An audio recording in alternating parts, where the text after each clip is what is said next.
There are things the Navajo do not speak of lightly. There are names they refuse to say out loud, not out of superstition, but out of respect for what happens when you do. One of those names is the Skinwalker. And somewhere in the high desert of northeastern Utah, on 512 acres of land that borders the edge of the Ute Reservation, something made sure the rest of the world eventually heard that name too. In the Navajo language, the Skinwalker is called Yi-Nal-Blushiai, which translates to, by means of it, it goes on all fours. Among the Navajo, skinwalkers are like werewolves, evil witches who have mastered the ability to transform themselves into any creature of their choosing. But unlike a fairy tale witch, these are not born supernatural. They are made. They were once human. And the ritual that transforms them requires something so unspeakable that even naming it is considered dangerous. To become a skinwalker, the legend says, you must first commit the ultimate taboo against your own family. After that, there is no coming back. For hundreds of years, people reported strange happenings in the region we now call Skinwalker Ranch. The Ute people arrived in Utah in the 1300s. The Navajo arrived in the early 1600s. They did not get along. According to Ute oral history, after a particularly violent conflict in which the Ute helped drive the Navajo from the land, the Navajo retaliated with a curse, unleashing skinwalkers within Ute territory. Since that time, the Ute have avoided setting foot on the ranch or entering its boundaries. They didn't build fences to keep things out. They simply didn't go. Autumn 1994. Terry and Gwen Sherman were experienced cattle ranchers.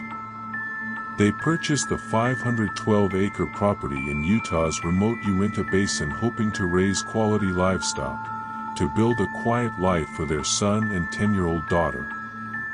The ranch seemed perfect. Vast pastures. Good water.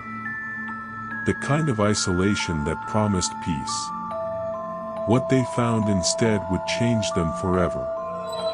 The previous owners had left something behind that nobody warned the Shermans about, every door locked from both sides. Iron bars on every window. And not a single explanation as to why. The Shermans moved in anyway. The first major encounter came within days. A massive wolf-like creature strolled toward them, calm, familiar, almost friendly. Terry Sherman reached out and touched it. Then it turned and crushed a calf's skull in its jaws. Terry Sherman emptied his rifle into it at point-blank range. The creature did not bleed. It did not flinch. It simply walked away, and left no tracks in the dirt behind it. That was only the beginning. The following winter, cattle began to vanish. Sherman would find tracks leading out into open fields, and then stopping.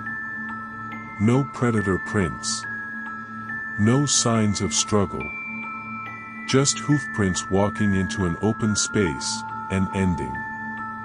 As if the animals had simply been lifted from the earth.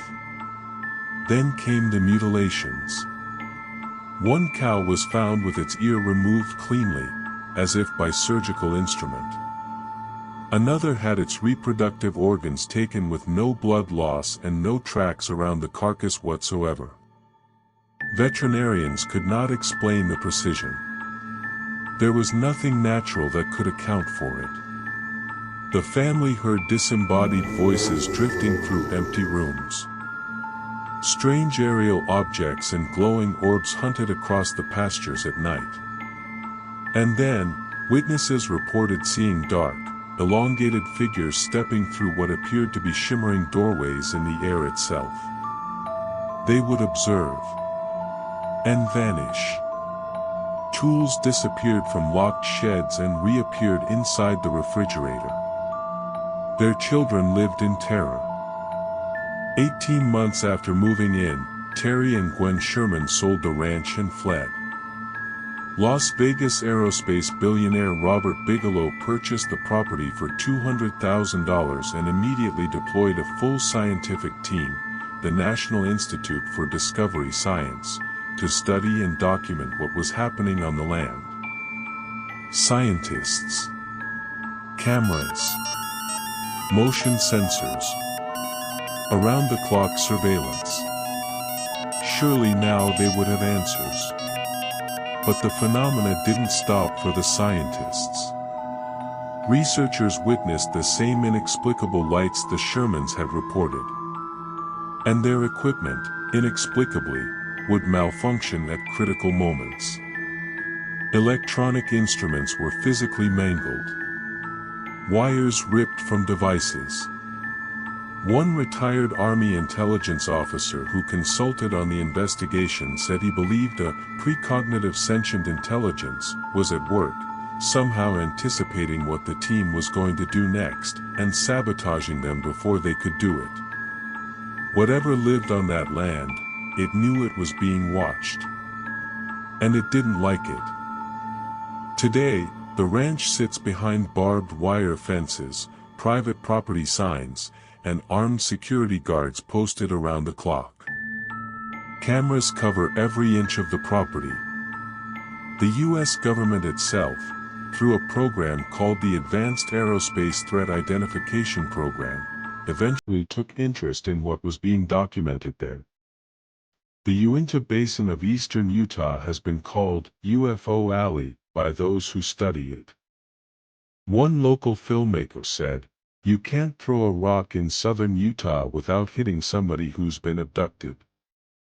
But even that doesn't fully capture what this place is. Because skinwalkers are not aliens. They are not ghosts.